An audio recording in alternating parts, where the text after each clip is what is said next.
All right, folks, here is excerpts of the interview I did with award-winning filmmaker Dinesh D'Souza. They're not just going after the Second Amendment, they're persecuting, with the IRS and other systems, the First Amendment as well.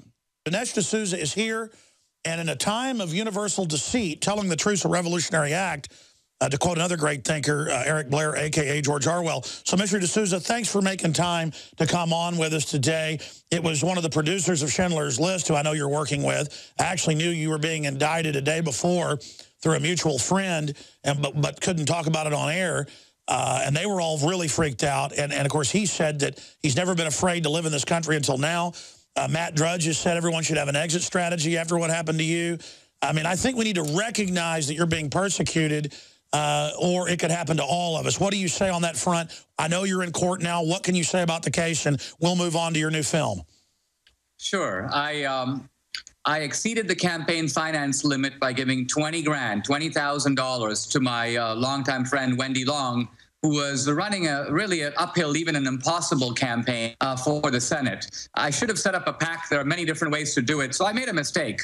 But I think what's shocking to me is the way in which I see, not just my case, if I look nationwide, the way in which the Obama administration has been recklessly circumventing the law from the Defense of Marriage Act on through immigration, turning the blind eye to guys on their own side who are doing shocking things. I mean, here's Harry Reid diverting campaign finance funds to his daughter or granddaughter's wedding, and no investigation, no prosecution. So this is a case where Lady Justice in the Obama administration appears to have taken the blindfold off and is kind of winking at her pals and then kind of taken off after her enemies.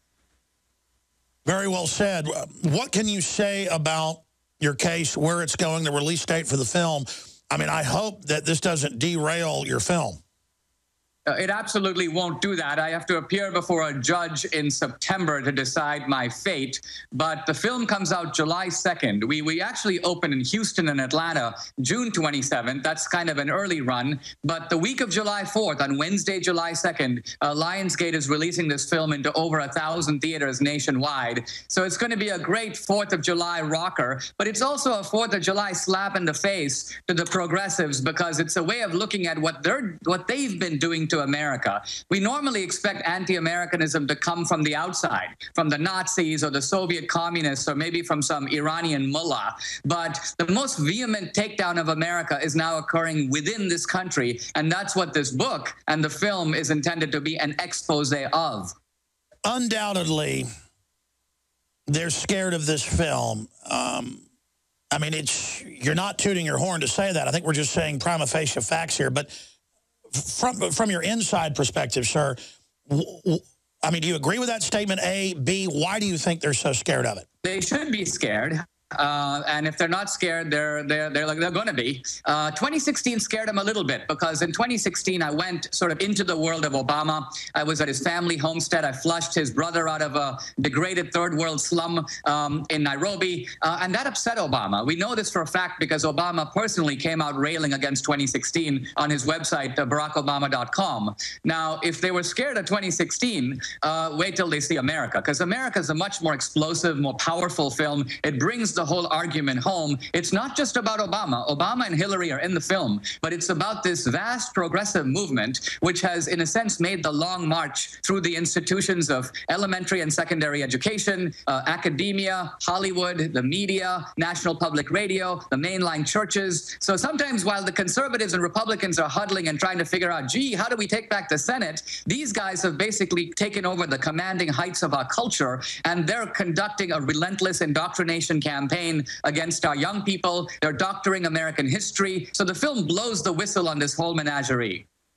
And you were talking about persecution of others. I mean, I've seen MSNBC. We played the clips. Say, good, arrest the Tea Party. Good, don't let them be politically involved. Fox News has reported on Army memos at Fort Hood saying you could be court-martialed if you're part of the Tea Party or evangelical. I mean, this is stuff beyond Cuba, and they're just doing it out in the open, calling it liberal. I mean, I can't think of language strong enough to describe this group other than authoritarians. I mean, how would you describe them?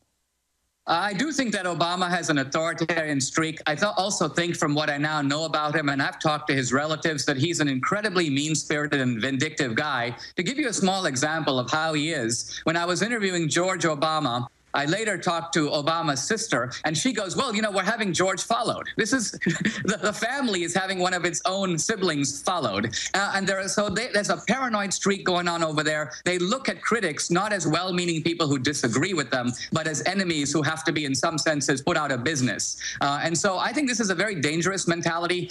You know, we didn't see it with Clinton. We wouldn't have seen it with Jimmy Carter. Obama has, in a sense, represents a new low in American politics. If we took the smartest and the best of the world from all over the planet, from Japan to India, from Russia to Germany and Mexico. Folks, the full 30-minute long interview is up on Infowars.com right now on this Sunday if you want to go watch the full interview from earlier in the week.